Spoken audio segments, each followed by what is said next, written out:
As the razor blade sliced through Aria Thorne's dark auburn hair, the Military Academy's disciplinary committee watching with satisfaction. None of them noticed the faint shimmer of ultraviolet ink becoming visible along her exposed scalp. Ancient symbols that would send shockwaves through the Pentagon within hours. The fluorescent lights of Discipline Hall cast harsh shadows across the stone walls of Ironclad Military Academy, where Aria sat motionless in the wooden chair, her wrists bound with regulation restraints. The head instructor, Colonel Brennan Voss, stood behind her with electric clippers. His weathered face twisted into a cruel smile as chunks of her hair fell to the polished floor. "Perhaps this will teach you some respect, Instructor Thorne?" Voss sneered, running the clippers across another section of her skull. "Insubordination has consequences at Ironclad Academy. Before we jump back in, tell us where you're tuning in from, and if this story touches you, make sure you're subscribed, because tomorrow, I've saved something extra special for you." Aria remained silent, her hazel eyes fixed straight ahead, refusing to give him the satisfaction of seeing her break. Around the circular chamber, 7 senior instructors sat in judgment, their pristine uniforms adorned with ribbons and medals that seemed to mock her current humiliation.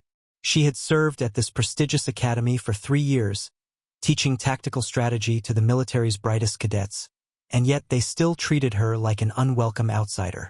The offense had been minor, questioning Colonel Voss's decision to deny emergency leave to Cadet Riley Hawkins, whose younger brother had been killed in action overseas. Aria had spoken up during the morning briefing, her voice calm but firm as she suggested showing compassion for a grieving soldier. The room had fallen silent, 12 pairs of eyes turning toward her with barely concealed contempt. "Instructor Thorne seems to believe she knows better than the chain of command," Voss had announced, his voice echoing through the briefing hall. "Perhaps a lesson in military discipline is required." Now, as more hair fell away, something extraordinary began to happen. Where the harsh academy lights hit her newly exposed scalp, faint markings started to appear, symbols that seemed to shimmer with an otherworldly blue-green glow. The ink was nearly invisible under normal circumstances, a military-grade compound designed to appear only under specific lighting conditions. Major Catherine Reeves, seated in the second row of the disciplinary panel, squinted at something unusual. "Colonel Voss," she interrupted, leaning forward in her chair. "Stop for a moment." "Excuse me, Major?" "Look at her head. Those markings. What are those?" Voss paused the clippers, brushing away loose hair to get a better view. Across Aria's scalp, intricate symbols were becoming increasingly visible, geometric patterns that seemed to pulse with their own inner light. They weren't tattoos in any conventional sense, but something far more sophisticated. "What the hell is that?"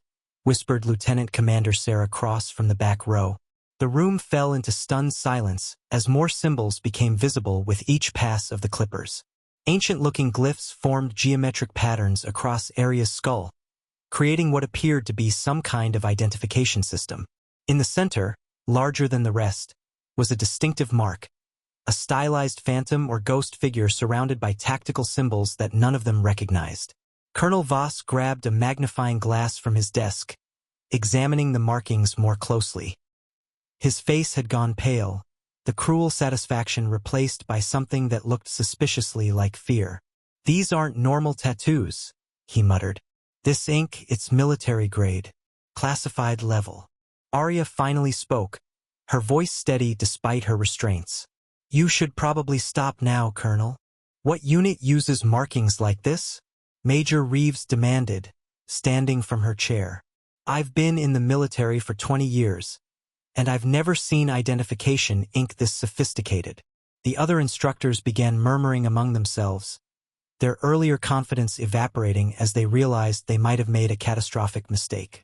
The symbols continued to become more visible as the last of Aria's hair was removed, revealing what appeared to be an entire coded message written in ultraviolet ink across her scalp. Lieutenant Colonel Marcus Sterling, the Academy's intelligence officer, approached with a UV light scanner from the evidence locker. As he switched it on and aimed it at Aria's head, the room erupted in gasps. Under the ultraviolet light, the symbols blazed with brilliant clarity, forming unmistakable military designations and what appeared to be the highest levels of security clearance. "Dear God," Sterling breathed, his scanner trembling in his hands. "Those clearance codes, they're above top secret." In the center of her scalp, clearly visible now, was the symbol they would all remember for the rest of their lives.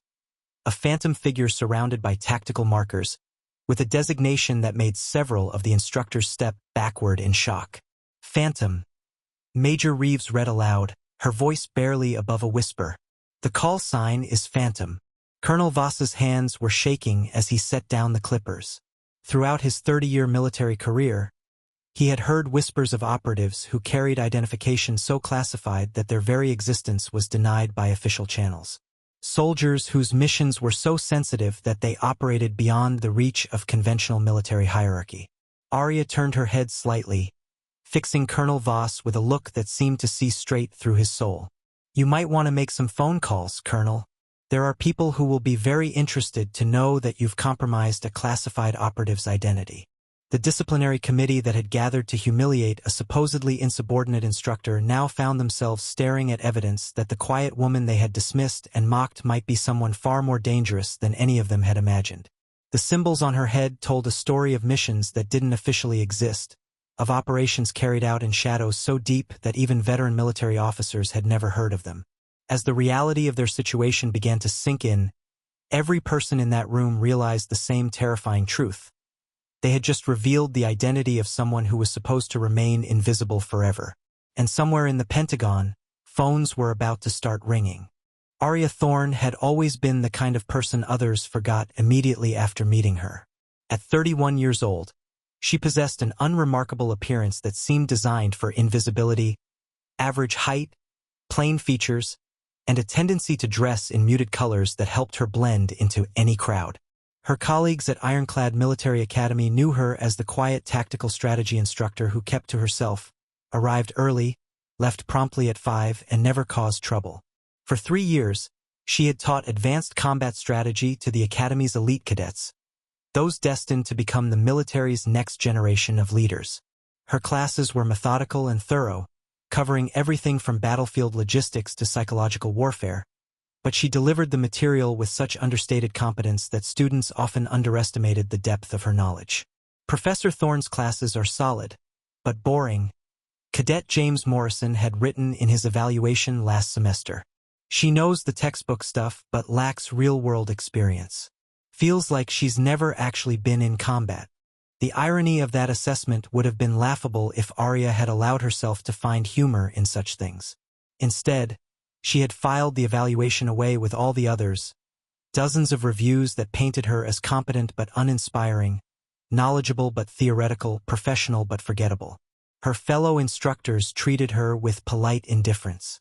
At faculty meetings, she sat in the back row, taking notes while more senior staff dominated discussions. When Colonel Voss assigned teaching schedules, Aria received the least desirable time slots without complaint.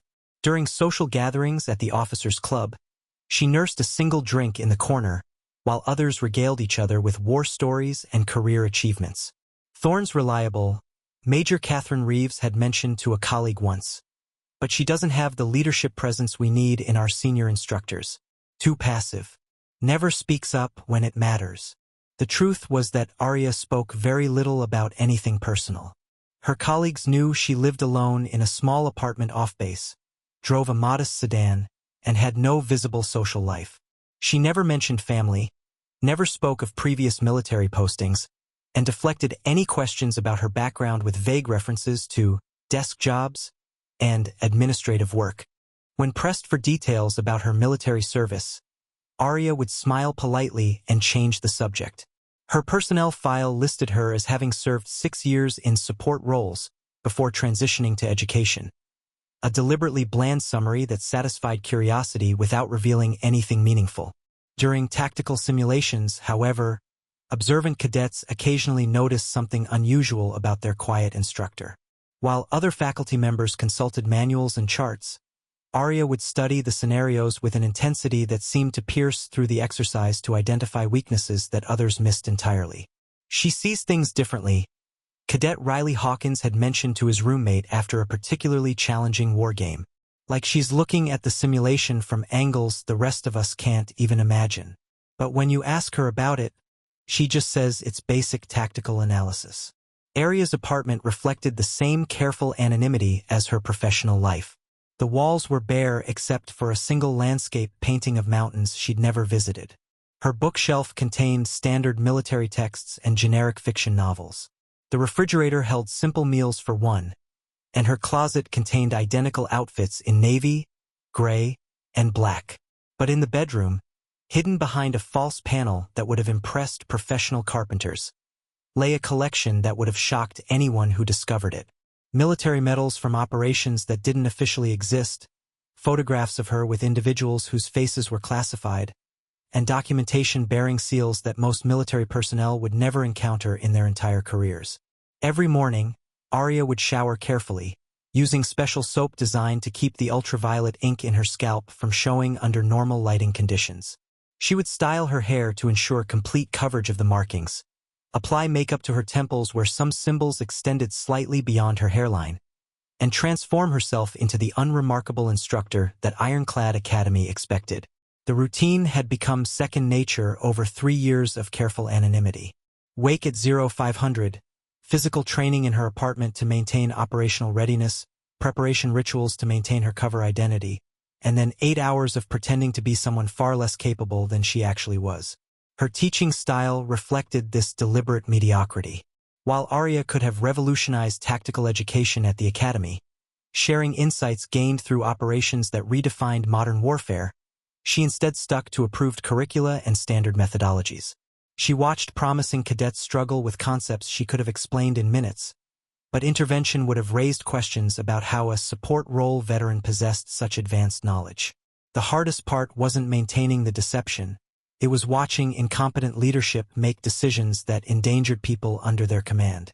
Colonel Voss's rigid interpretation of military protocol often conflicted with practical compassion, and Aria had bitten her tongue through dozens of situations where she could have offered better solutions. The morning that changed everything had started like any other. Aria arrived at the academy at 0630, prepared her classroom for the day's lessons on urban warfare tactics, and attended the mandatory faculty briefing where Colonel Voss announced his decision regarding Cadet Hawkins's emergency leave request. Personal loss is part of military life, Voss had declared from his podium. We cannot allow emotional weakness to compromise operational readiness. Cadet Hawkins will continue his training schedule without interruption. Aria had watched the young man's face crumble at the announcement, had seen the way his shoulders sagged under the weight of grief and institutional indifference. In that moment, 3 years of careful self-control finally reached its breaking point. Colonel Voss, she had said, her voice cutting through the murmur of agreement from other instructors. Perhaps we should reconsider. Compassion for grieving soldiers doesn't represent weakness. It represents the values we're supposed to be defending. The silence that followed was immediate and absolute. 12 pairs of eyes turned toward her with expressions ranging from surprise to contempt. Colonel Voss's face had darkened with anger at being publicly contradicted by someone he considered beneath his notice. Instructor Thorne seems to believe she knows better than established protocol, he had announced, his voice dripping with disdain. Perhaps a reminder about respect for authority is in order.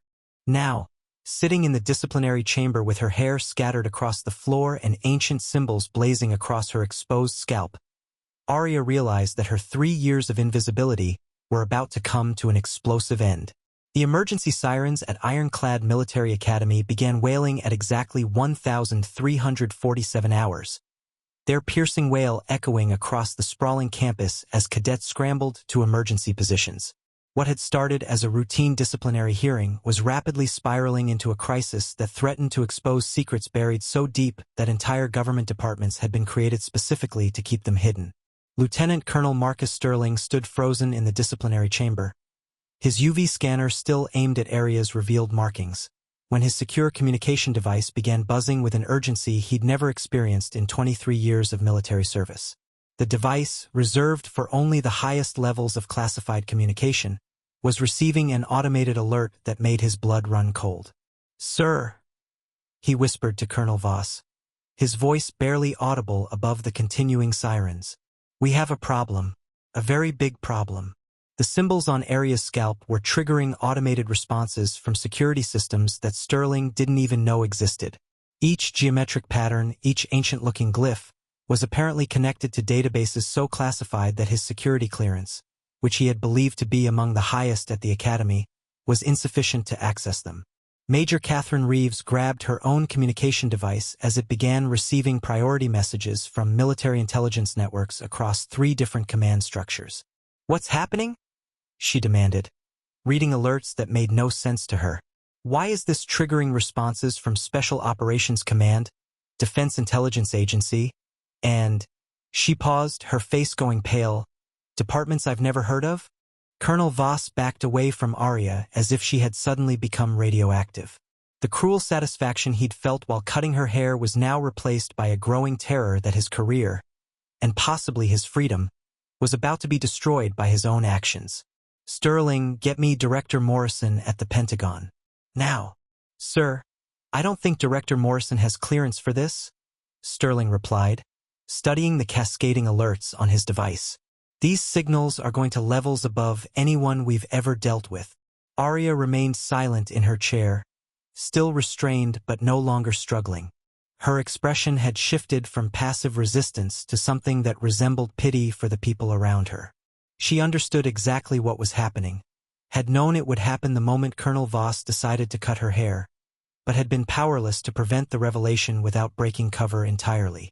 The disciplinary chamber's communication systems began receiving incoming calls simultaneously, dozens of them from numbers that didn't appear in any military directory. The Academy switchboard was being overwhelmed by inquiries from organizations that technically didn't exist, demanding immediate confirmation of what appeared to be the compromise of one of their most valuable assets. "Colonel Voss," called Sergeant Davies from the communication station, his voice shaking with confusion. "I have 17 different agencies on the line, all demanding to speak with whoever is in charge of Operation Phantom Containment." "Sir, I've never heard of any operation with that designation." The revelation that Aria's identity was connected to an ongoing operation sent shock waves through the assembled faculty. Operations didn't get designated Phantom unless they operated beyond the reach of conventional military structure. Black operations that existed in legal gray areas where normal rules of engagement didn't apply. Lieutenant Colonel Sterling was frantically trying to access higher clearance levels through his military network when his secure device suddenly went silent. Every alert stopped simultaneously, as if someone with sufficient authority had taken control of the entire situation from a remote location. Then the device rang once with a tone none of them had ever heard before. Sterling looked at Colonel Voss, who nodded grimly. The lieutenant colonel activated the speaker function, and a voice emerged that carried an authority so absolute that every person in the room immediately stood at attention. "This is Director Kane, Department of Strategic Operations. Who is in command at this location?" Colonel Voss stepped forward, his voice betraying none of the fear that was written across his face. "Colonel Brennan Voss, Commanding Officer, Ironclad Military Academy, sir." "Colonel Voss, you and your staff have approximately 15 minutes before this facility is placed under emergency containment protocols. I need you to confirm the status of Asset Phantom immediately." The term Asset Phantom caused several instructors to exchange glances of growing alarm. In military terminology, assets were people so valuable and dangerous that their very existence represented national security concerns. The fact that Aria was being referred to as an asset rather than a soldier suggested operational importance that extended far beyond normal military service. "Sir," Colonel Voss replied, his voice cracking slightly, "the individual in question is currently secured in our disciplinary chamber. Her identity markings have been compromised through disciplinary action." The silence on the other end of the communication lasted exactly 10 seconds. Long enough for everyone in the room to understand that Director Kane was calculating the magnitude of their mistake.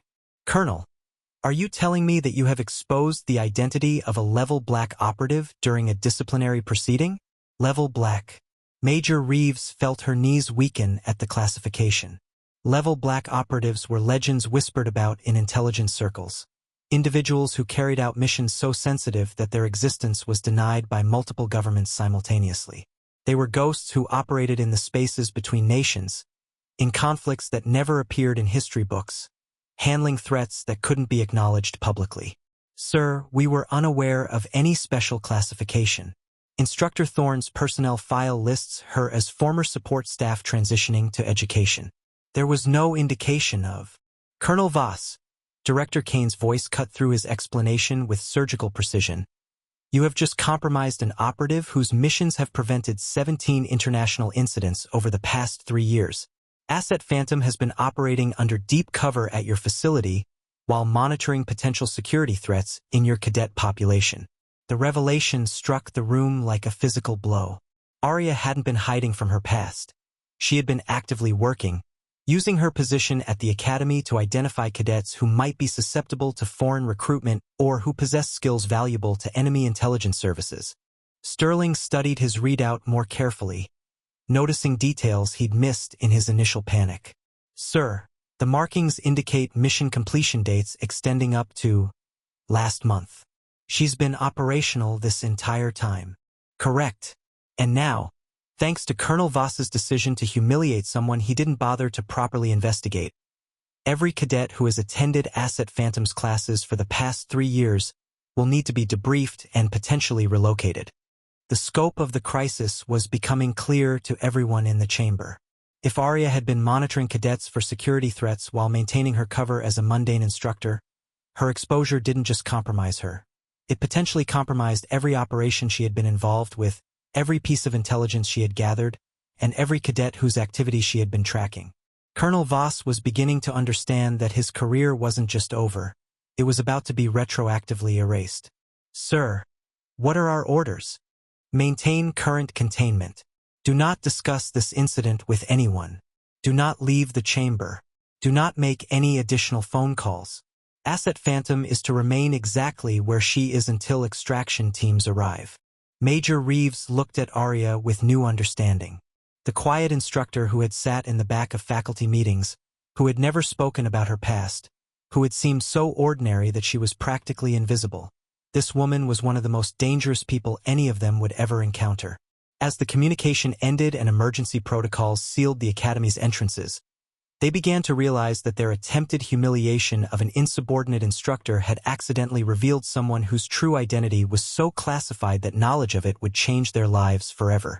Outside the chamber windows, unmarked vehicles were already approaching the academy gates.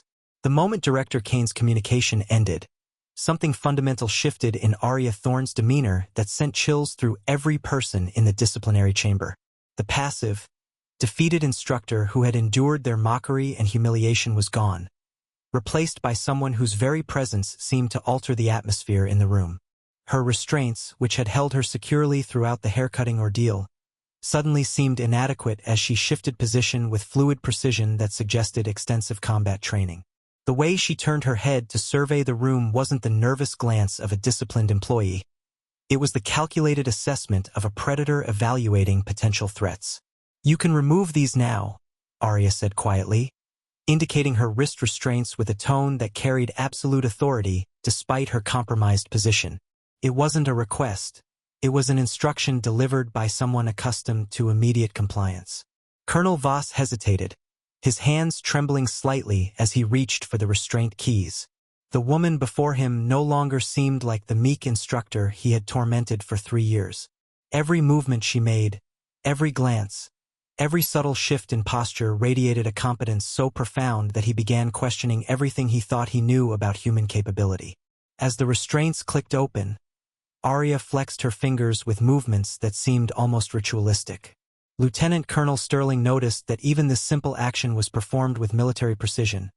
Each finger extended in sequence, joints rotating through specific angles, as if she were running through muscle memory exercises designed to restore combat readiness after periods of restraint. "How long have you been here?" Major Reeves asked, her voice barely above a whisper. The question seemed innocent enough, but everyone in the room understood its deeper implications. She wasn't asking about Aria's tenure at the academy. She was asking how long a level black operative had been living among them undetected. Aria stood slowly, her movements revealing coordination and balance that seemed impossible for someone who had just endured what should have been a traumatic experience. "Long enough to complete my mission parameters," she replied, walking to the chamber's window with steps that made no sound despite the hard floor. The revelation that her time at the academy had been mission-related rather than career-driven sent shock waves through the assembled faculty. Every interaction they'd had with her, every faculty meeting she'd attended, every casual conversation in the hallways. All of it had been part of an operational cover that none of them had been sophisticated enough to detect. "What kind of mission requires 3 years at a military academy?" Sterling asked, though part of him wasn't sure he wanted to know the answer. Aria turned from the window, and for the first time, her colleagues saw her face without the carefully maintained mask of mediocrity she had worn for years. Her eyes held depths that suggested she had seen things that would break most people's understanding of the world.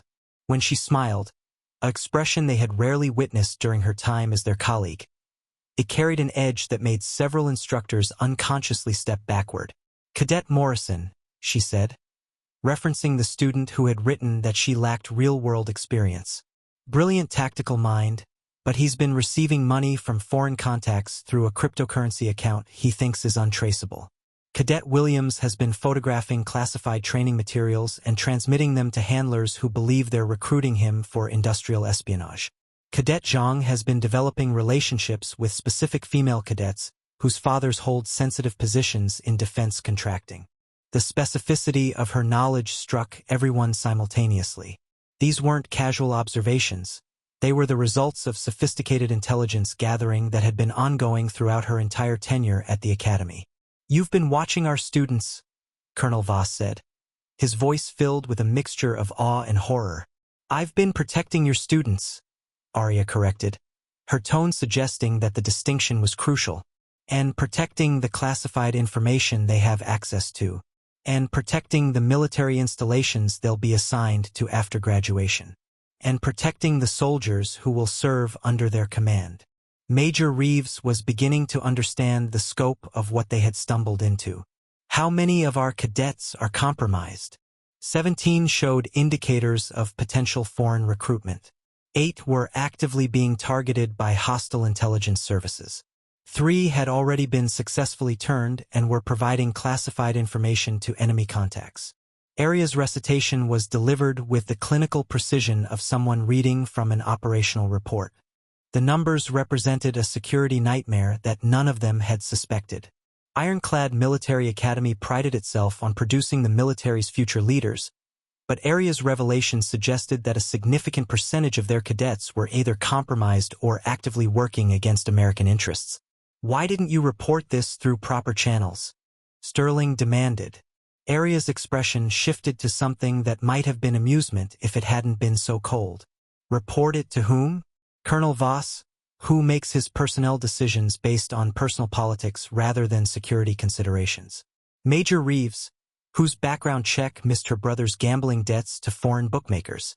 You, Lieutenant Colonel Sterling, whose computer has been compromised by malware for 6 months." The personal revelations hit each of them like physical blows. Aria hadn't just been monitoring cadets. She had been conducting comprehensive security assessments of the entire academy faculty and administration. "You've been investigating all of us," Reeves whispered. "I've been protecting all of you," Aria replied. "Your brother's debts made you vulnerable to coercion, so I eliminated his creditors through channels that will never be traced back to American intelligence. Colonel Voss's decision-making patterns suggested potential compromise, so I've been monitoring his communications and financial transactions for 3 years. Sterling's computer was infected with sophisticated malware that would have given hostile actors access to Academy security systems. So I've been feeding false information through his compromised network while building a case against the operators."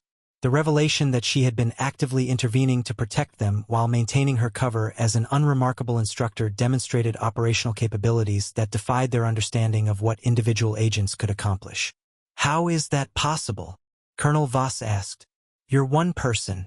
You can't monitor dozens of cadets and faculty members while maintaining perfect cover as a boring instructor."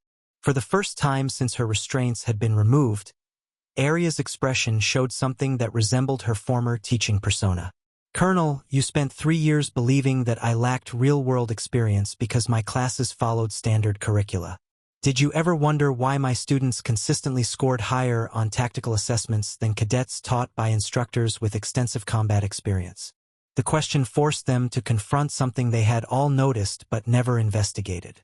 Aria's classes, despite seeming routine and uninspiring, produced cadets with exceptional strategic thinking abilities and tactical instincts that exceeded expectations. "You were teaching them more than what was in the curriculum," Sterling realized. "I was teaching them how to survive," Aria said simply. "Every lesson plan I submitted to administration was deliberately mundane to avoid attracting attention. But every class I taught included skills that would keep them alive in situations their regular training never addressed. The cadets who aren't compromised will become some of the most effective officers the military has ever produced. The ones who are compromised will find that their hostile contacts mysteriously disappear or lose interest in their services." As the full scope of her operation became clear, everyone in the chamber began to understand that they had been living alongside someone whose capabilities existed on a completely different level than anything they had encountered in their military careers. Outside the windows, the unmarked vehicles were getting closer to the Academy's main building. The moment Aria's revelations about the compromised cadets and faculty sank in, Colonel Voss's face flushed with a rage that had been building since the first symbols appeared on her scalp. The humiliation of discovering that his insubordinate instructor had been conducting operations far beyond his clearance level, combined with the growing realization that his career was finished, transformed his shock into something far more dangerous. "This is absolutely unacceptable," he snarled, his voice echoing off the chamber's stone walls. "I don't care what clearance you claim to have, Thorne. You've been operating without proper authorization, conducting unauthorized surveillance on my cadets and my staff. This is a clear violation of military protocol and federal law." Major Reeves shifted uncomfortably as Voss began pacing the length of the chamber, his military bearing deteriorating into something that resembled a cornered animal. "Sir, perhaps we should wait for the extraction teams before." "Wait for what?" Voss interrupted, whirling to face her with wild eyes. "Wait for some shadow organization to come in here and tell us that we've been harboring a rogue operative? That everything we've built at this academy has been compromised by someone who thinks she's above military authority?" Lieutenant Colonel Sterling was studying his communication device, watching as more classified alerts continued streaming in from departments he'd never heard of. "Colonel, the security protocols being implemented suggest that questioning Asset Phantom's authority might not be advisable." "Asset Phantom," Voss spat, advancing toward Aria with clenched fists. "What kind of ridiculous designation is that? You're a flight instructor who thinks she can play spy games and manipulate good soldiers into believing she's some kind of legend." Aria remained perfectly still near the window, but something in her posture shifted that made every survival instinct in the room scream warnings. The way she distributed her weight, the angle of her shoulders, the position of her hands, everything about her stance suggested someone preparing for violence with a level of readiness that transcended normal military training. "Colonel Voss," she said quietly, her voice carrying a warning that he was too enraged to recognize. "You're making decisions based on incomplete information. I strongly recommend that you step back and allow the extraction teams to handle this situation." "Handle what situation?" Voss roared, moving closer despite the obvious danger signals. "The situation where you've been lying to everyone for 3 years? Where you've been conducting illegal surveillance operations? Where you've been manipulating academy procedures to serve your own agenda?" The other faculty members exchanged increasingly nervous glances as their commanding officer's breakdown continued. They could all sense that something catastrophic was about to happen, but Voss seemed incapable of recognizing the warning signs that were obvious to everyone else. "Sir," Major Reeves tried again, "Director Kane specifically instructed us to maintain current containment until—" "Director Kane has no authority over this academy," Voss interrupted, his voice rising to near-shouting levels.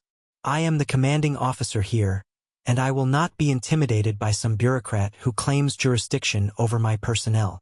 Aria's expression had gone completely neutral, which somehow made her seem infinitely more dangerous than when she had shown emotion. "Colonel," You have 30 seconds to de-escalate this situation before you do something that will have consequences extending far beyond your career. Instead of heeding the warning, Voss interpreted it as a challenge to his authority. Are you threatening me, Instructor Thorne? Are you actually threatening a superior officer in front of witnesses? I'm providing tactical assessment, Aria replied, her voice so calm that it seemed to drain heat from the room. You're exhibiting behavior patterns consistent with compromised judgment under stress. Your current course of action will result in outcomes that you haven't considered. The clinical nature of her analysis seemed to enrage Voss even further. Tactical assessment? You're a schoolteacher playing dress-up soldier. I've been in real combat zones while you've been hiding behind a desk pretending to be important. What happened next would be debated by everyone present for the rest of their careers, though they would never be permitted to discuss it publicly. Voss lunged toward Aria with the apparent intention of grabbing her by the shoulders and physically restraining her. His face twisted with rage and humiliation. Aria moved. The motion was so fluid and precise that most observers couldn't later describe exactly what they had witnessed. One moment Voss was advancing with his hands extended. The next he was on the floor, conscious but completely immobilized, with Aria standing exactly where she had been before he moved.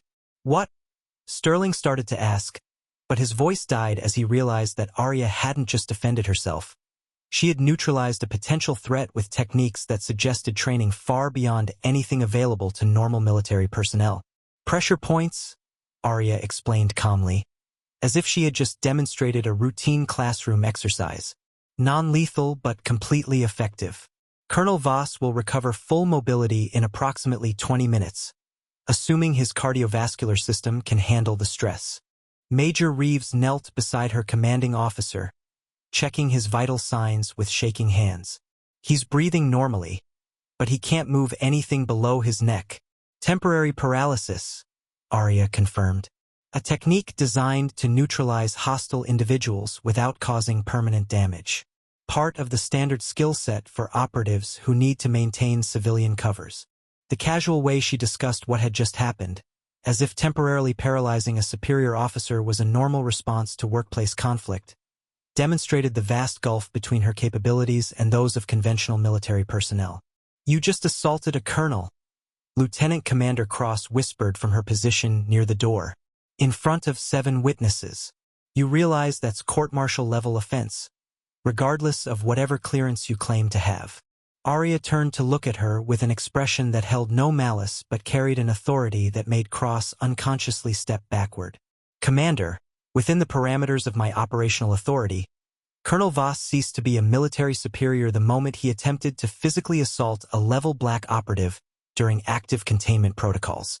The legal implications of her statement were staggering. If Aria possessed the authority she claimed, then normal military hierarchy became irrelevant when it conflicted with her mission parameters. She wasn't just a soldier who had neutralized a threat. She was an operative whose authority superseded conventional command structures. Sterling was frantically reviewing the alerts on his device, trying to find some legal framework for what they had just witnessed. What exactly is a level black operative authorized to do? Whatever is necessary to protect national security, Aria replied simply.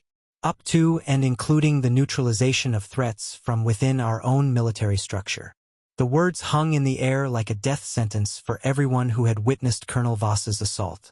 They were now complicit in a situation involving operational authority that existed beyond their understanding, with legal implications that could destroy their careers or worse. As sirens continued wailing outside and the unmarked vehicles drew closer to the Academy's main entrance, everyone in the chamber began to understand that they had moved far beyond a simple disciplinary hearing into territory where normal rules no longer applied. Colonel Voss lay motionless on the floor, his eyes wide with terror as he realized that his attempt to reassert authority had instead revealed just how completely powerless he had always been.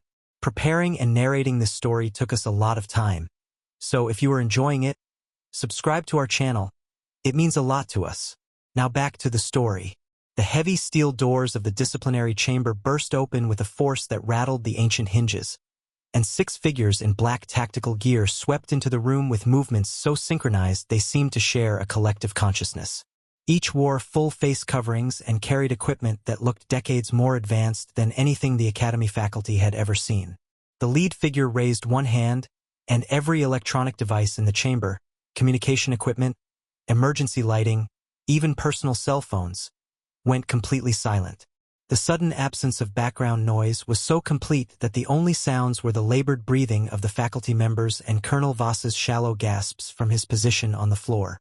"Asset Phantom," the lead figure said, their voice filtered through technology that made it impossible to determine gender, age, or even if it was entirely human. "Containment status? Operational parameters maintained," Aria replied, her tone shifting to match the clinical efficiency of the newcomers. 7 witnesses, 1 neutralized threat, no external communication since Director Kane's last transmission. The ease with which she communicated with these mysterious figures made it clear that this wasn't her first interaction with whatever organization they represented. The faculty members watched in growing amazement as their former colleague, the quiet instructor they had dismissed for 3 years, seamlessly transitioned into what appeared to be command-level communication with operatives whose very presence suggested capabilities that existed beyond official military structure.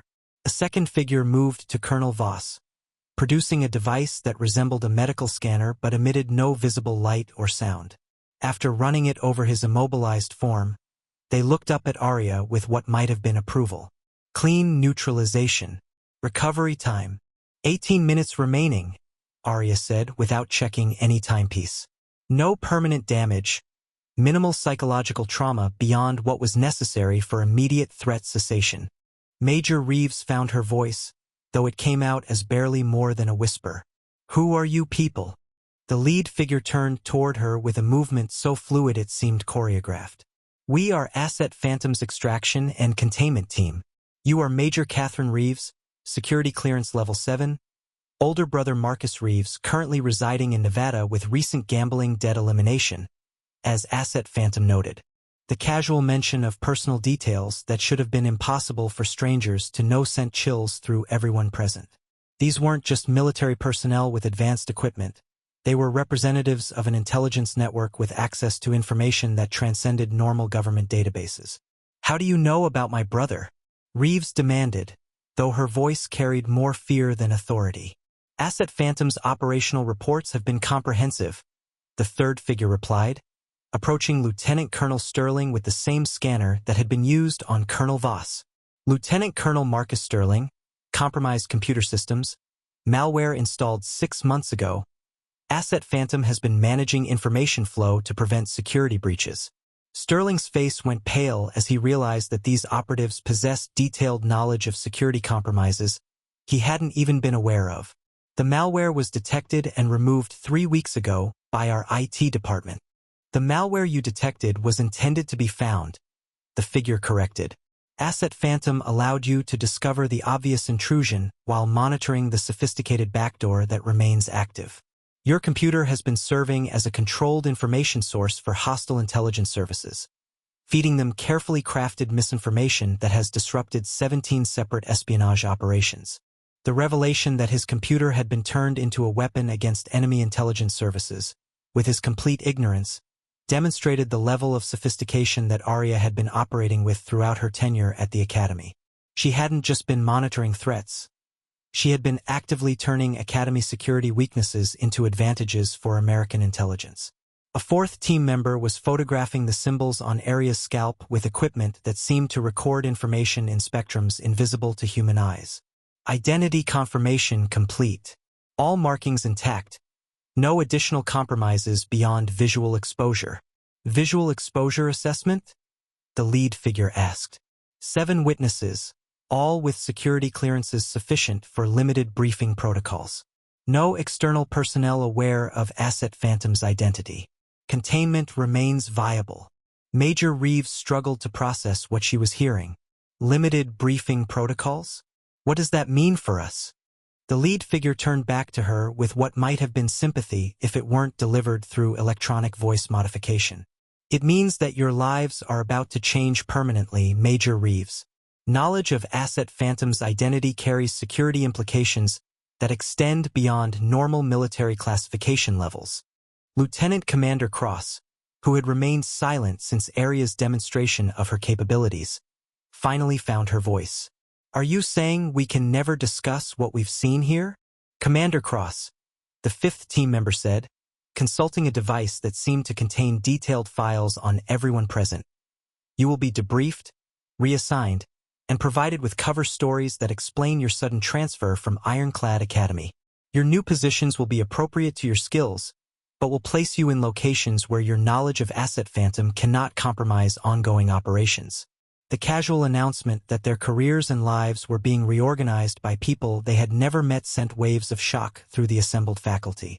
They were witnessing the machinery of a security apparatus so comprehensive that it could relocate military personnel at will to protect the secrets they had accidentally discovered.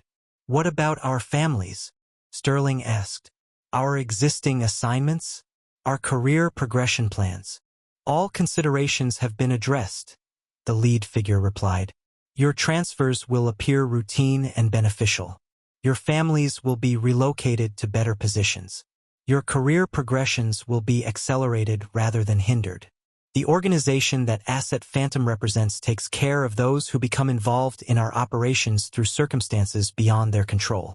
Aria stepped forward, and for the first time since the team's arrival, she showed emotion that resembled her former teaching persona.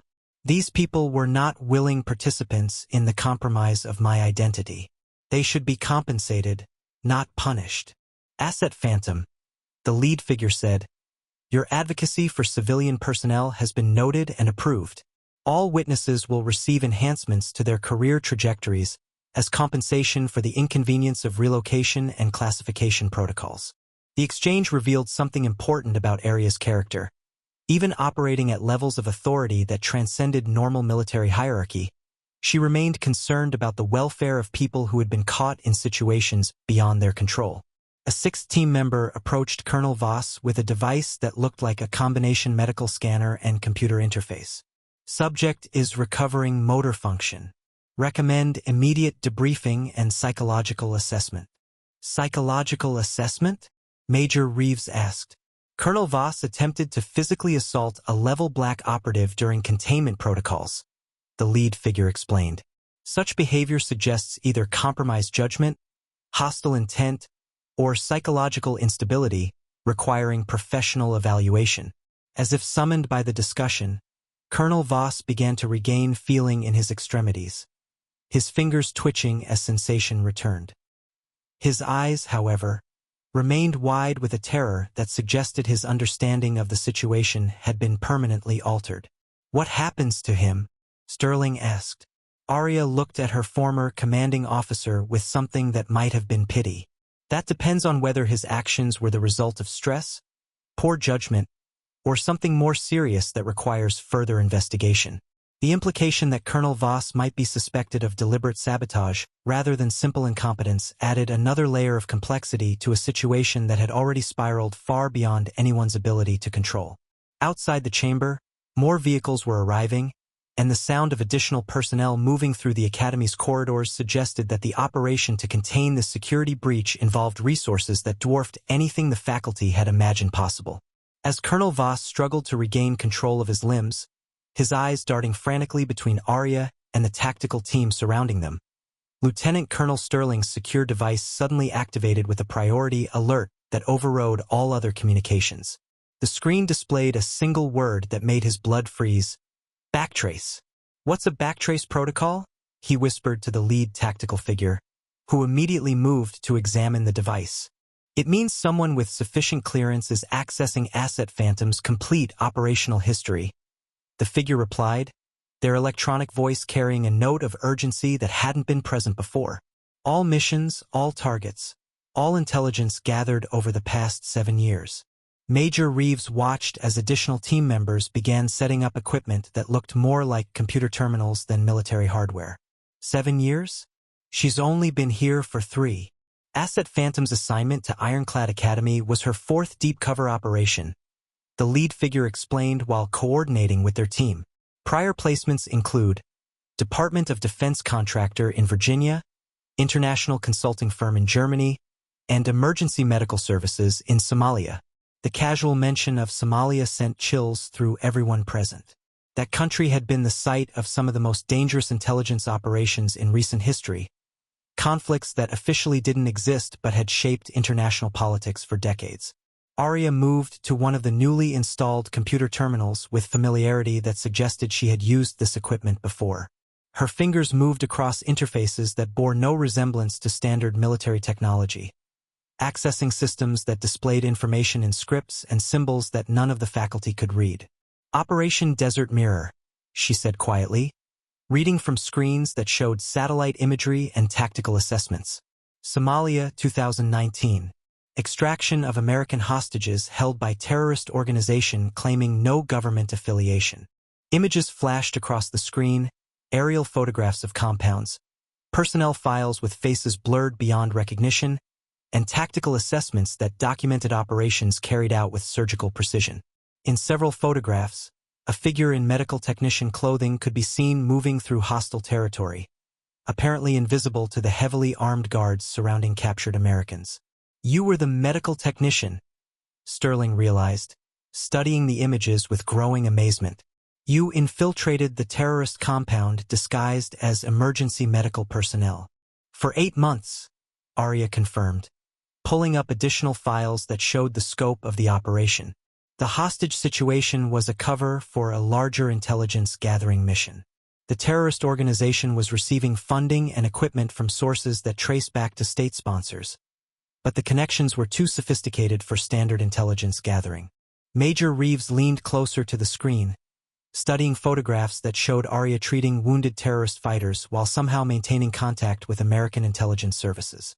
"How did you gather intelligence while providing medical care to the people holding our citizens hostage?" "Medical emergencies create opportunities," Aria replied, accessing files that showed detailed floor plans, personnel rosters, and communication intercepts. "Treating wounded fighters gave me access to all areas of the compound. Medical conversations reveal information that people don't realize they're sharing. Emergency medical situations require communication equipment that can be temporarily repurposed.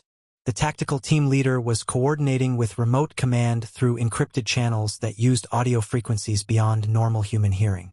Command confirms. Operation Desert Mirror intelligence prevented 17 terrorist attacks across 3 continents. Asset Phantom's medical cover allowed intelligence gathering that saved an estimated 4,000 civilian lives. Lieutenant Commander Cross was studying personnel files that showed Aria's medical training credentials. "These certifications are real. You're actually a qualified emergency medical technician. All Asset Phantom's cover identities require functional expertise in the assigned roles," the lead figure explained. "Deep cover operations demand genuine competence, not just superficial knowledge. Asset Phantom holds advanced certifications in tactical medicine, emergency trauma surgery, infectious disease management, and psychological crisis intervention." The revelation that Aria possessed genuine medical expertise in addition to her military capabilities added another dimension to her already incomprehensible skill set. She wasn't just pretending to be different people. She was actually becoming them at professional levels. "Operation Mirror Lake," Aria continued, accessing files from her assignment in Germany. "International consulting firm, 2020 to 2021. Cover identity: corporate efficiency specialist investigating supply chain vulnerabilities." New images appeared showing Aria in business attire, attending corporate meetings and conducting facility inspections that looked completely routine. However, the accompanying tactical assessments revealed that she had been tracking weapons smuggling operations that used legitimate international shipping networks to move military equipment to hostile organizations. "The consulting work was real," she explained as financial reports and efficiency analyses scrolled past. "I actually improved corporate operations for 17 different companies while documenting how their shipping networks were being compromised for weapons trafficking. My recommendations eliminated the vulnerabilities while preserving the company's legitimate business operations." Major Reeves was struggling to comprehend the complexity of what she was witnessing. "You were simultaneously working as a genuine business consultant and conducting counterintelligence operations against weapons traffickers? The best cover identities provide actual value to the organizations being infiltrated," Aria replied. My corporate efficiency improvements saved the client companies over $40 million in operational costs, while disrupting smuggling networks worth approximately $2 billion in illegal weapons sales. Sterling was reading tactical assessments that documented the scope of the weapons trafficking operations that Aria had uncovered.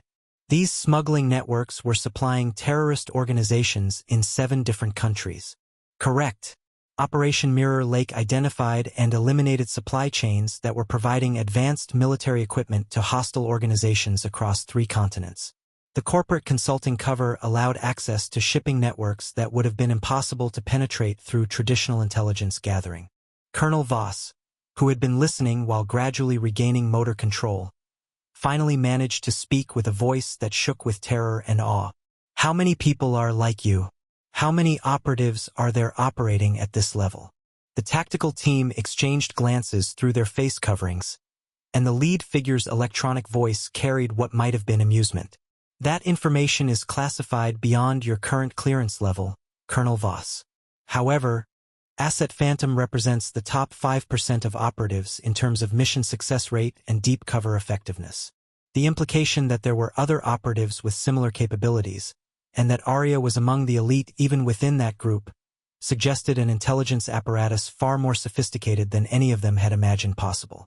Operation Northern Shield, Aria continued, accessing files from her most recent assignment before Ironclad Academy. Virginia Defense Contractor, 2021 to 2022. Industrial engineer specializing in weapons system quality control. These files showed Aria working in manufacturing facilities, inspecting weapon systems, and conducting technical assessments that appeared completely routine. However, the accompanying intelligence reports revealed that she had been investigating sabotage attempts by foreign agents who had infiltrated the defense manufacturing sector. 12 foreign operatives identified and neutralized, she reported, reading from files that documented a counterintelligence operation of staggering complexity. Sabotage attempts prevented on 47 weapons systems destined for Allied military forces. Manufacturing process improvements that eliminated vulnerabilities worth approximately $800 million in potential equipment failures. The pattern was becoming clear to everyone present. Aria didn't just infiltrate organizations and gather intelligence. She actively improved every organization she worked with while simultaneously protecting American interests from threats that the legitimate personnel were completely unaware of. As more files loaded, revealing additional operations spanning multiple countries and industries, the faculty of Ironclad Academy began to understand that they had been working alongside someone whose impact on national security extended far beyond anything they had ever imagined possible. The backtrace protocol had revealed enough of Aria's operational history to leave the faculty speechless, but the tactical team's equipment was now displaying something that made even the experienced operatives pause with what appeared to be reverence. New files were loading, missions so classified that they required additional authentication protocols that none of the Academy personnel had clearance to witness. Asset Phantom, the lead figure announced. Final verification required for Operation Phantom Strike documentation. Aria approached a biometric scanner that looked nothing like standard military equipment. As it read her palm print, retinal patterns, and what appeared to be DNA markers from her exposed scalp tattoos, the most heavily encrypted files in her operational history began to decrypt on the main display. Operation Phantom Strike, she said quietly, her voice carrying a weight that suggested this particular mission held special significance. Afghanistan, 2018. Duration, 14 months. Classification level, exists above top secret. The phrase exists above top secret caused Lieutenant Colonel Sterling to step backward involuntarily. In intelligence terminology, that classification indicated operations so sensitive that their very existence was denied by multiple governments simultaneously. Missions that never appeared in any official records and whose success or failure could reshape international politics. The decrypting files revealed satellite imagery of mountainous terrain marked with tactical symbols that suggested operations far more complex than standard military missions. Personnel rosters showed dozens of names, most of them blacked out with classification markers, but several identified as high-value targets that had been presumed dead for years. The mission brief was deceptively simple, Aria explained as tactical assessments appeared on screen. Extract 2 American soldiers captured during a classified operation, held in a compound controlled by an organization that officially didn't exist in territory that no government claimed. Major Reeves studied satellite photographs that showed terrain so inhospitable it looked like the surface of another planet. How do you conduct rescue operations in territory that doesn't officially exist? Very carefully, Aria replied, accessing maps that showed infiltration routes through mountain passes that would challenge experienced climbers under ideal conditions.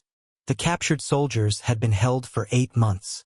Standard rescue operations were impossible because acknowledging their capture would require admitting to the original classified mission. The tactical team leader was coordinating with remote command through channels that seemed to bypass normal communication networks entirely. Command authorizes full disclosure for Operation Phantom Strike witness briefing. Asset Phantom cleared for complete operational details. Sterling realized that they were about to receive information that normally wouldn't be shared with personnel below director level.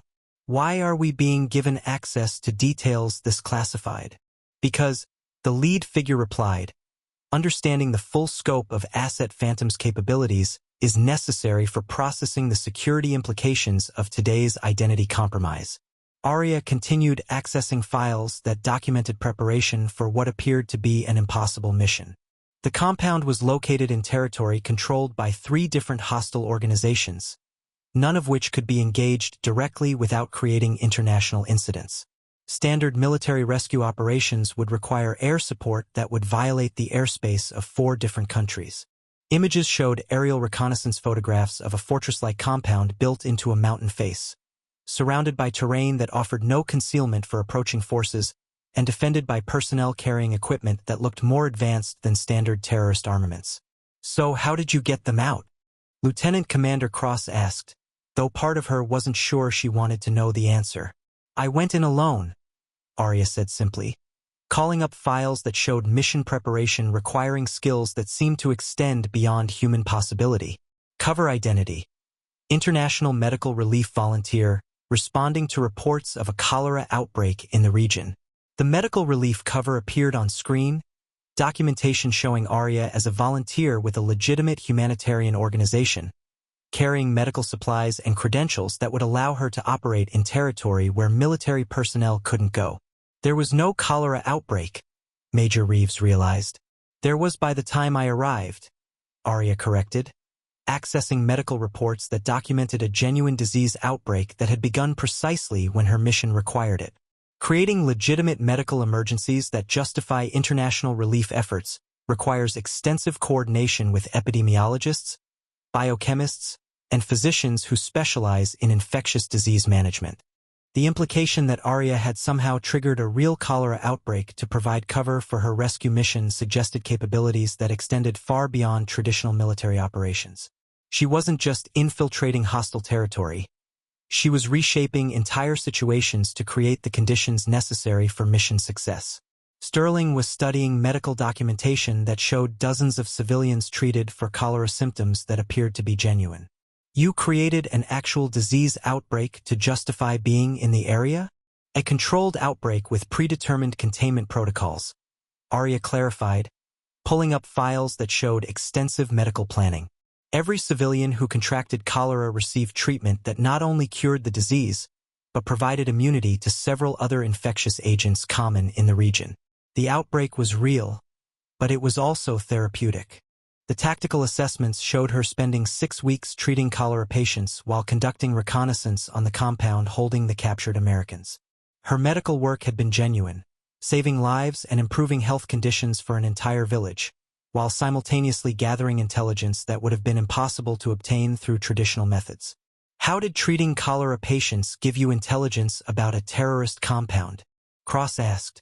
Medical emergencies require resources, Aria explained, showing files that documented supply chains and personnel movements. The compound's medical officer needed antibiotics for guards who contracted the disease. Their communications specialist required treatment for family members in the village. Their logistics coordinator needed medical supplies for compound personnel. The files revealed that Aria's treatment of the cholera outbreak had made her indispensable to the very people holding American soldiers prisoner.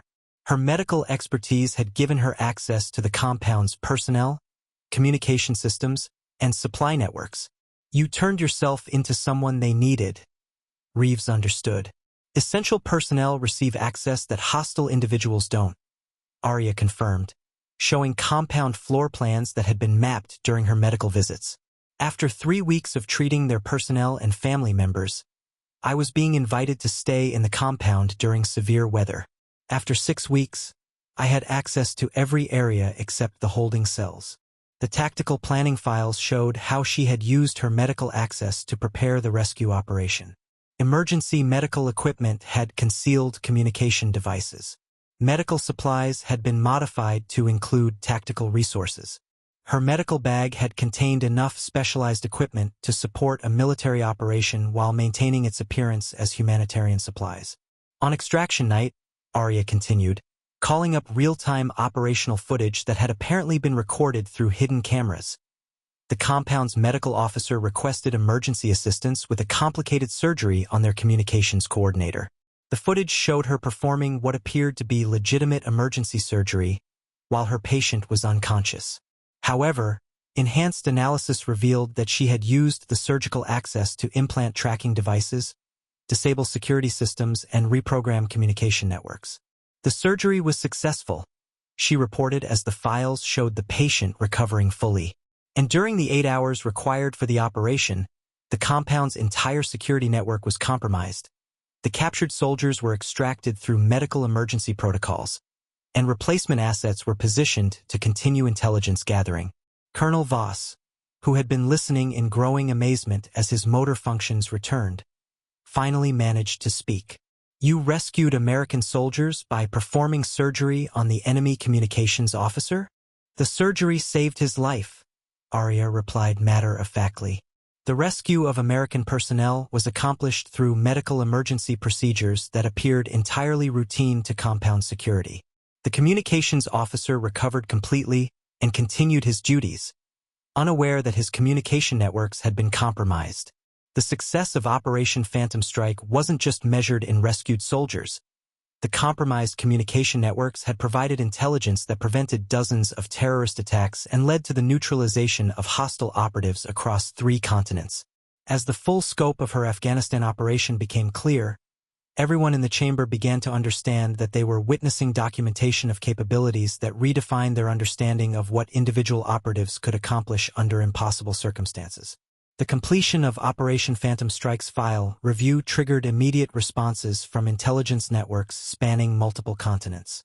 The tactical team's equipment began receiving priority communications from agencies that the Academy faculty didn't recognize, each message carrying authentication codes that required increasingly sophisticated verification protocols. Asset Phantom, the lead figure announced, consulting displays that showed real-time intelligence assessments. Your identity compromise has initiated automatic review protocols for all ongoing operations connected to your previous assignments. Current estimate: 47 active intelligence operations across 6 countries requiring immediate security assessment. The scope of the cascading security review was staggering. Aria's exposure wasn't just compromising her current mission at Ironclad Academy, it was potentially affecting intelligence operations that had been built upon foundations she had established years earlier during her previous assignments. Lieutenant Colonel Sterling was studying communication logs that showed the global response to her identity revelation. How many people knew who you really were? Before today? Fewer than 20 individuals worldwide, Aria replied, accessing classified personnel databases that showed the extremely limited number of people who possessed clearance for her operational details. Most intelligence personnel who worked with Asset Phantom received only mission-specific information without knowledge of my true identity or full operational history. Major Reeves was beginning to understand the magnitude of what Colonel Voss's disciplinary action had triggered. So when your identity was exposed here, it compromised operations that other agents didn't even know were connected to you? Correct. Deep cover operatives maintain operational security by compartmentalizing information. Most personnel involved in supporting my missions believed they were working with different agents for different operations. Aria pulled up organizational charts that showed how her various cover identities had been supported by separate intelligence networks. The medical technician in Somalia, the business consultant in Germany, the defense contractor engineer in Virginia, and the academy instructor here were believed to be 4 different operatives.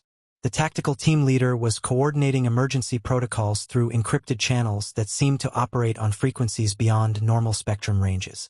Command reports successful containment initiated for connected operations. Asset Phantom's compartmentalized operational structure limited exposure to acceptable parameters. Colonel Voss, who had regained enough motor control to sit upright, was staring at Aria with an expression of absolute terror as he began to comprehend what his actions had unleashed. When I cut your hair, I didn't just expose you. I compromised intelligence operations across multiple countries. The disciplinary action was anticipated as a potential security risk, Aria confirmed, her tone suggesting that this outcome had been calculated and prepared for. Contingency protocols were established for identity compromise scenarios, including emergency extraction procedures and operational transfer protocols. Lieutenant Commander Cross was studying intelligence assessments that showed the current status of operations connected to Aria's previous assignments. Some of these operations are still active. How do you extract an operative whose previous missions are still providing intelligence? Very carefully, the lead figure replied, coordinating with remote command through channels that displayed real-time tactical assessments from multiple countries. Asset Phantom's extraction requires coordination with ongoing operations in 7 countries, 43 active intelligence assets, and approximately 200 personnel who have provided support services without knowledge of her true identity. The complexity of extracting someone whose operational footprint extended across multiple continents and years of deep cover assignments was becoming clear to everyone in the chamber. This wasn't just a simple personnel transfer. It was an intelligence operation that required reshaping entire networks of ongoing missions. Major Reeves was reading after-action reports from Aria's previous assignments that showed long-term impacts extending years beyond her direct involvement. The weapons trafficking networks you disrupted in Germany, intelligence from those operations is still being used to prevent smuggling operations. Operation Mirror Lake established intelligence gathering protocols that continue to provide information about international weapons trafficking. Aria confirmed, accessing current reports that showed ongoing success in preventing illegal arms sales. The corporate efficiency improvements I implemented created monitoring systems that automatically detect and report suspicious shipping activities. Sterling was studying medical reports from Somalia that documented ongoing health improvements in regions where Aria had operated. The medical procedures you established during the hostage rescue operation, they're still treating patients. Medical cover operations require genuine medical impact, Aria explained, showing reports of medical facilities that continued operating with procedures and equipment she had established during her assignment. The cholera outbreak containment protocols I developed have been adapted for use in preventing other infectious disease outbreaks across the region. The realization that Aria's cover identities had created lasting positive impacts that continued years after her missions were completed added another dimension to her operational effectiveness. She wasn't just gathering intelligence and neutralizing threats. She was building systems that continued protecting people and serving American interests long after her direct involvement ended. Asset Phantom, the lead figure announced, Command has approved transition protocols for Academy Operation Termination. All compromised personnel will receive standard classification briefings and career enhancement placements. All ongoing intelligence gathering related to cadet monitoring will be transferred to replacement assets. The casual announcement that replacement assets were already being positioned to continue Aria's work at the Academy demonstrated the depth of resources available to the organization she represented. Her extraction wouldn't leave a gap in security monitoring. It would simply trigger the activation of backup personnel who had been prepared for this possibility. Colonel Voss was struggling to speak through his remaining paralysis. Replacement assets? There are more operatives like her already in place. Colonel Voss? The lead figure replied, their electronic voice carrying what might have been amusement. Did you believe that an installation as sensitive as Ironclad Military Academy would rely on only one deep cover operative for security monitoring? The implication that multiple operatives were already working within the Academy, unknown to faculty and administration, sent chills through everyone present. They had discovered one operative by accident. How many others were operating under covers so sophisticated that they remained completely invisible? Aria was finalizing data transfers that would allow her replacement assets to continue monitoring the compromised cadets she had identified. Cadet Morrison's foreign financial connections, Cadet Williams's photography activities, Cadet Chang's relationship building. All ongoing investigations will be transferred seamlessly to replacement personnel. Major Reeves realized that despite Aria's extraction, the intelligence operations she had been conducting would continue without interruption. The cadets won't even know that their monitoring has been transferred to different operatives. Effective security operations maintain continuity regardless of personnel changes, Aria confirmed, completing file transfers that would preserve years of intelligence gathering work. The safety of loyal cadets and the identification of security threats will continue at the same level of effectiveness. The tactical team was beginning to pack equipment that had been used for the identity verification and operational review processes. Their movements suggested that the emergency protocols were nearing completion and that Aria's extraction was about to begin. "What happens to us?" Sterling asked, the question that everyone had been avoiding finally voiced. "You will be debriefed, relocated to enhanced positions, and provided with cover stories that explain your sudden departures from Ironclad Academy," the lead figure replied. "Your knowledge of Asset Phantom's identity requires that you be integrated into support networks that can ensure your continued security and career advancement." As the extraction preparations continued, everyone in the chamber began to understand that their accidental discovery of Aria's true identity had permanently altered their lives in ways that extended far beyond simple career changes. 6 months after the disciplinary chamber incident that had changed everything, Major Catherine Reeves found herself standing in the executive conference room of the Pentagon's Strategic Intelligence Division, a department she had never heard of before her unexpected promotion to Deputy Director of Cadet Security Assessment. Her new office overlooked the Potomac River, and her salary had nearly doubled, but she still woke up every morning wondering if the events at Ironclad Academy had actually happened. The cover story had been flawless, a routine transfer due to her exemplary performance in identifying security vulnerabilities at military educational facilities. Her new colleagues accepted her rapid promotion as recognition of skills they assumed she had always possessed, unaware that her expertise had been gained through witnessing capabilities that officially didn't exist. Lieutenant Colonel Sterling, now Director of Advanced Communications Security at Fort Gordon, was experiencing similar adjustments to his dramatically altered career trajectory. His new assignment involved developing counterintelligence protocols for military communication networks, work that seemed suspiciously related to his accidental discovery of how sophisticated malware could be turned into weapons against enemy intelligence services. "The irony," he had confided to Reeves during one of their carefully monitored phone conversations, "is that I'm now considered an expert in exactly the kind of operations I stumbled into by accident. My recommendations for improving communication security are being implemented across the entire military, and I'm being praised for insights that came from watching someone whose existence I'm not supposed to acknowledge." Lieutenant Commander Cross had been transferred to the Naval Intelligence Command in Virginia, where her new role involved developing psychological assessment protocols for identifying compromised personnel in sensitive positions. Her work focused on detecting the kind of behavioral patterns that Colonel Voss had exhibited during his breakdown, though she could never explain how she had gained such detailed understanding of how authority figures responded to discovering operations beyond their clearance level. The fate of Colonel Voss himself had been more complex. After extensive psychological evaluation and security assessment, he had been quietly retired from active duty with full benefits and a cover story involving undisclosed medical issues. His retirement ceremony had been attended by officers who praised his years of dedicated service, none of them aware of how close he had come to creating an international security incident through his inability to control his temper.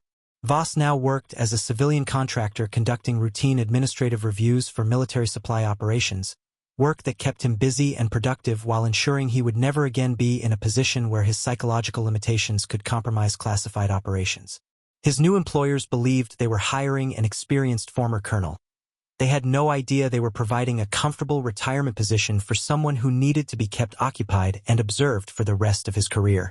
But the most significant transformations had occurred in the lives of people who had never been present in the disciplinary chamber that day.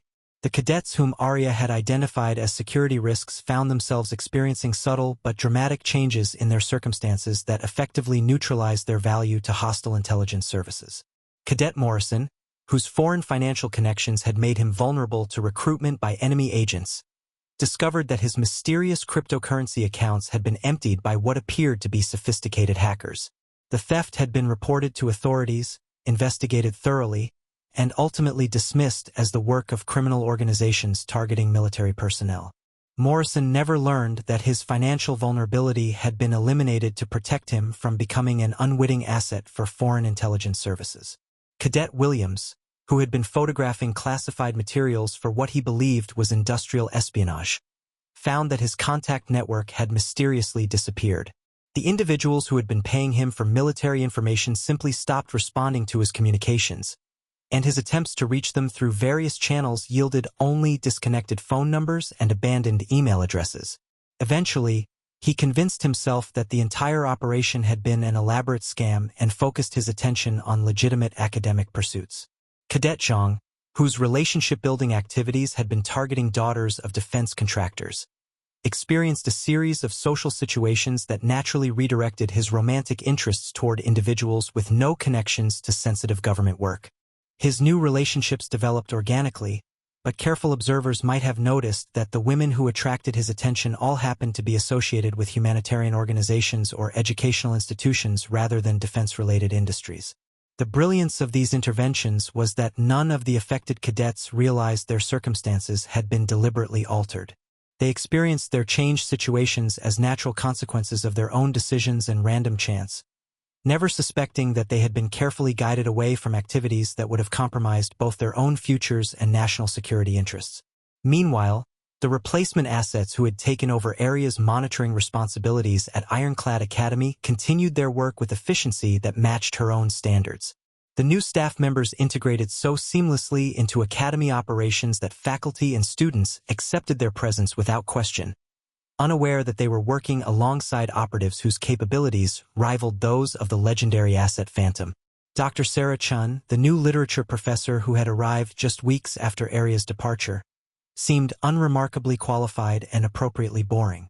Her classes on military memoir analysis provided perfect justification for her detailed knowledge of combat psychology and international conflict patterns.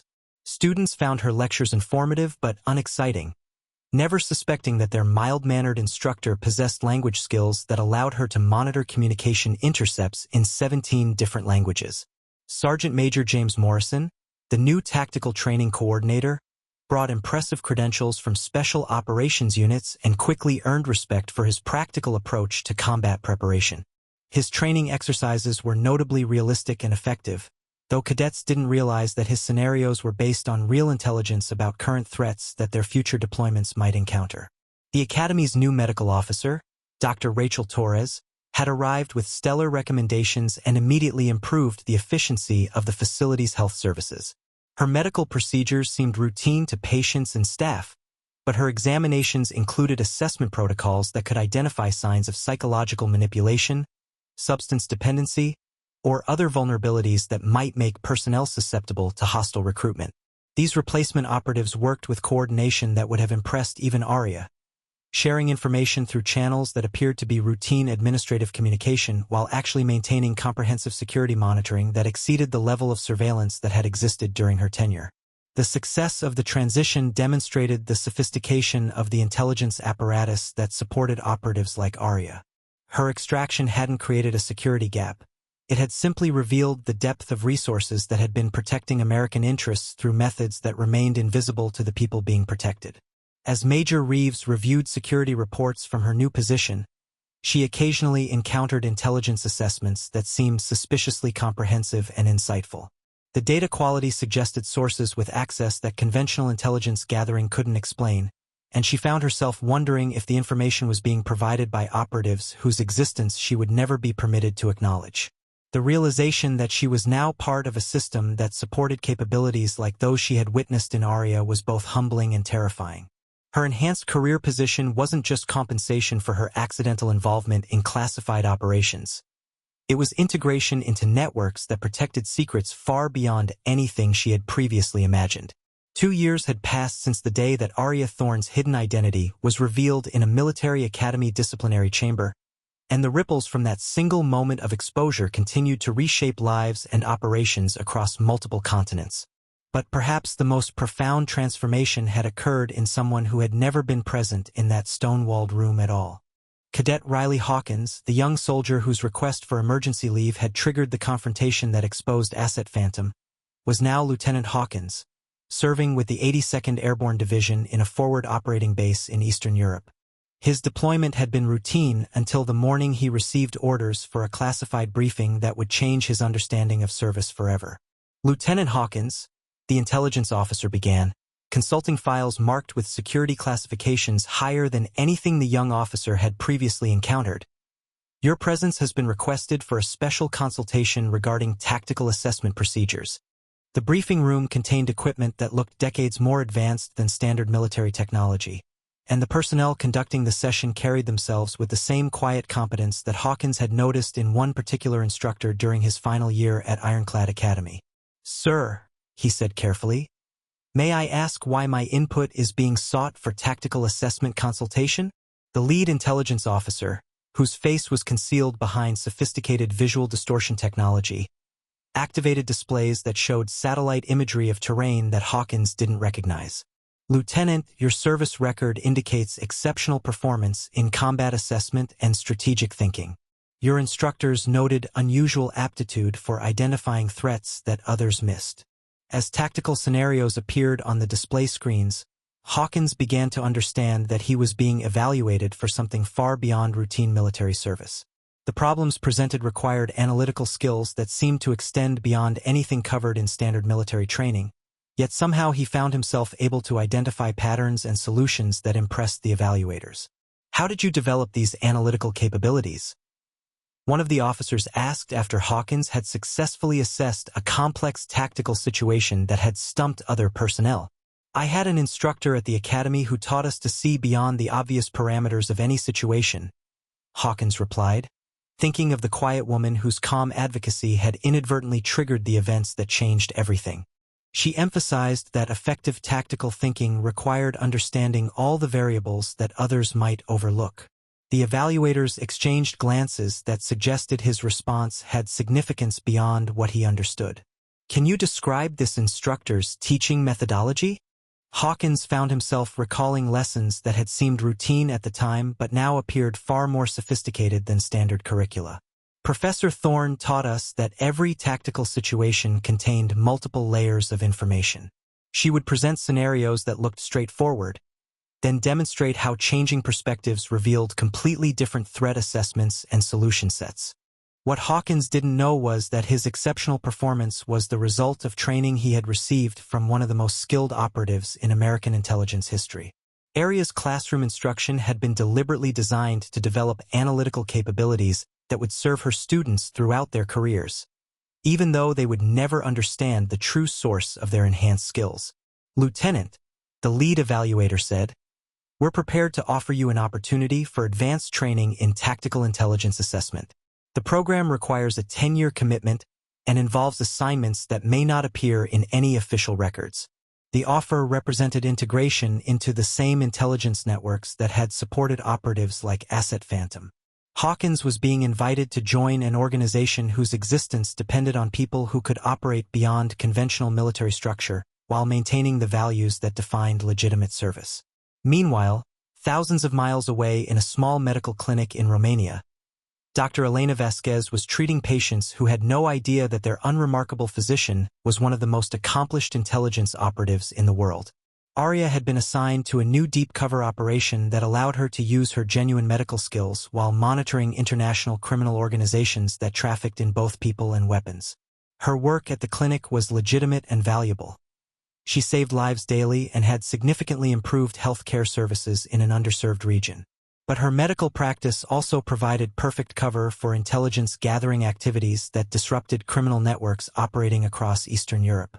"Dr. Vasquez," her nurse assistant said one morning, "the supply delivery from that new pharmaceutical company is here for inspection. Aria examined the medical supplies with eyes that could identify modifications and hidden components that would be invisible to conventional medical personnel. What appeared to be routine pharmaceutical shipments contained communication equipment, surveillance technology, and other resources that supported her ongoing mission. The criminal organizations she was monitoring had no idea that their new favorite physician was systematically documenting their operations while providing genuine medical care that earned their complete trust. Her treatment of their personnel and family members gave her access to information that traditional intelligence gathering could never obtain. But perhaps the most significant aspect of her new assignment was the long-term impact her medical work was having on the community where she operated.